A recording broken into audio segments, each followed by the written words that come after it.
नमस्कार. मी नितीन बरुडे पाटील, खंडाळा तालुक्याचे माजी सभापती कैलासवासी लक्ष्मणराव बरुडे पाटील यांची शुक्रवार दिनांक 24 एप्रिल रोजी 44वी पुण्यतिथी सोहळा खंडाळा तालुक्याच्या आम जनतेच्या वतीनं, पश्चिम भागाच्या वतीनं आणि पळशी ग्रामस्थांच्या वतीनं साजरी होणार आहे. गेली अनेक वर्षाचा लक्ष्मणराव बरुडे पाटलांनी स्वप्न पाहिलं होतं.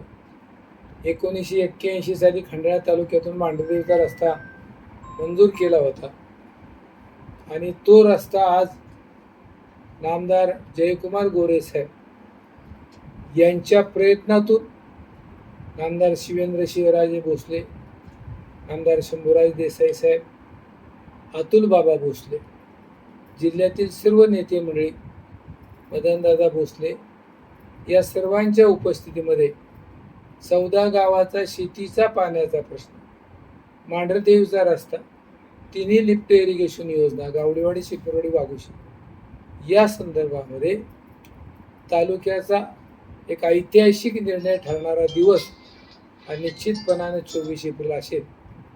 त्याकरता खंडाळा तालुकावासियांना मी नम्रपणे हात जोडून विनंती करतो की आपण 24 तारखेला शुक्रवारी सायंकाळी 5 वाजता पळशी तालुका खंडाळा जिल्हा सातारा या पळशी लक्ष्मणराव बरुडे पाटील यांच्या जन्मगावी आमच्या गावचे सरपंच, उपसरपंच, ग्रामपंचायत पळशी, सोसायटीचे चेअरमन, व्हाईस चेअरमन, त्यांचं संचालक बोर्ड, तंटामुक्त अध्यक्ष, पोलीस पाटील, कैलासवासी लक्ष्मणराव बरुडे पाटील व्याख्यानमाला समितीचे अध्यक्ष यांनी अतिशय उत्तम नियोजन केलेले आहे. येणाऱ्या सर्व पाहुणे मंडळींची, अगदी ग्रामस्थांची कार्यक्रमानंतरची जेवणाची व्यवस्था ग्रामस्थांनी पाहुण्यांची केलेली आहे.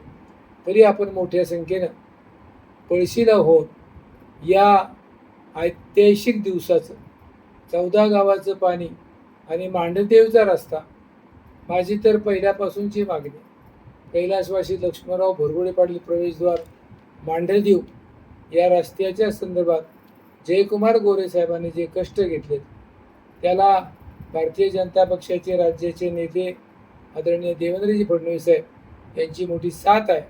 मी आपल्याला विनंती करतो की आपण मोठ्या संख्येनं परीक्षेला यावं, ही विनंती आपला नितीन बाबू.